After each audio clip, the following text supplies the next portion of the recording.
May bago na naman po silang vlog. Good morning. Ay, good evening pala. February 19, dito tayo ngayon sa... May date. Welcome to our third vlog. Nag-ikot kami sa Dubai para mamili ng iba't ibang mga klaseng tea. So, gawa kami ng tea concoction na itatry namin ngayon. Thank you. Pinaghalo-halo namin yung mga anti-anxiety tea, for better sleep tea. Tapos, basta kung ano-ano, makapahay kami. Hindi namin alam na. Pag bigla na kami bumulagta, mali yun ang paghalo-halo namin. Pero, try na namin. Pero at least naka-record naman na. Yeah. Pag binalikan nila. Saka ako na sasabihin, ika-graphics na lang namin yung pangalan ng mga halaman. Hindi ko kasi alam, nalimutan ko na. So ito, iinom tayo ng tea. Hindi po to beer. Oo. Cheers. Sa tea. Sarap. In fairness, ang sarap na. Para siyang manamis-namis, pero hindi kami naglagay ng honey or asukal. I think it's the roast tea. Kasi yung tea natin. Mismo. Ha? Iyan mismo. Ito yung mga pinaghalo-halo na. Mapapaso ba ako pag inangat? Hindi naman. Para siyang manamis-namis. Para siyang may honey, pero wala kaming nilagay na honey. Oo. Ang sarap ng pagkakaan. Naglagay lang ako ng konting calamansi para may konti siyang asin.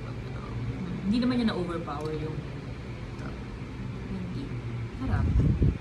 Oh my God. Relax na. Isang lagok pa lang ni Na-relax Kuya. ako. Relax na siya. Parang lahat ng worries ko for the whole day nawala. Ano bang worries mo? Wala nga eh. Nawala na rin. Nawala na rin. Nakalimutan ko na nga eh. Kaya nag-aalala. Alam mo ba? Share ko lang ha. Kanina, muntik na akong sumuko. Kasi nawawala yung filter nitong sobrang ganda naming tea set. But, sumuko na ako eh. Sabi ko, wag na, coffee filter na lang gamitin natin. Wag na lang natin picturean to. Buti na lang itong kasama ko si Ate R. Hindi siya madaling sumuko. Hinalughog niya yung mga cabinet sa likod. Kinabahan yung multo. Akala niya sila yung mapagbibintang na nagtago. Nilabas na lang nila. Nilabas na lang nila. Sabi nila, baka madamay pa kami sa usapan. Lalabas. Kwento ko na naman. Creative ka talaga. Diba? So, ang sarap nun tea. Hindi ako makapaniwala. As in. Kaya lang sa may boses mo kasi alam mo wala tayong mic. Tapos pag pinanood mo mahina. Kasi yung vlog natin sa DLT kanina. Yun yung first vlog namin for this season. Kasi season, na kami? 3. Kasi yung first season natin yung Japan. Next season namin yung Baguio. Di gulong to ha, hindi upuan to. Hindi yung upuan, hindi isipin upuan. Pero seryoso, kahit mukha akong nagjo-joke, ang sarap niya, di ba? Masarap siya, masarap. Naka-second na po tayo. Ay, may ganun pala ako. Figure out ko ano yung manamis-namis, so baka mamaya pagka-off na yung camera, papaking ko yun.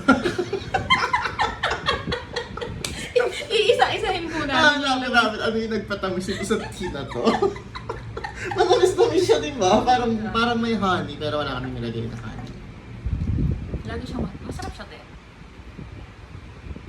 Dapat pala, inaano natin, sinusulat natin kung ano yung mga pinaghalo, o random lang talaga dapat yan.